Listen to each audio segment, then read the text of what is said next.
Nothing can be more frustrating when you sit down to watch one of your favorite programs on Plex and you run into issues streaming it. Well, in today's tech video, I'm going to show you how to fix Plex App if it isn't working on your Hitachi Smart TV.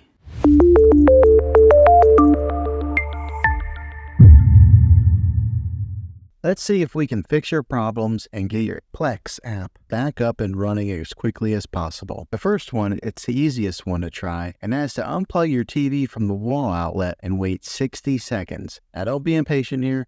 Wait the whole 60 seconds, then plug it back in. This is very different from turning your TV on and off with your remote control. This is what we call a hard reset of your TV, so make sure you do this method. If that doesn't work, then find your router that is giving you Wi-Fi and unplug the power to that for 60 seconds. Then plug it back in. If it fixes it, great. If not, let's go ahead and move on to the next method. Try deleting Plex app on your TV. Go to wherever the apps are located on your system and remove the app altogether. Then reinstall Plex app again. After you reinstall it, you might have to log back in with all of your credentials, but hopefully this will work. And if that doesn't work, then I recommend buying an affordable Roku stick, Fire Stick, or Apple TV 4K and plug that into your TV and use that as your main streaming player. And you'll be able to access Plex app that way. I'll put links in the description down below of where you can get one. There you have it, folks.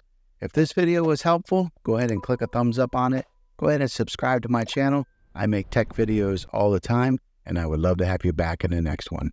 Take care.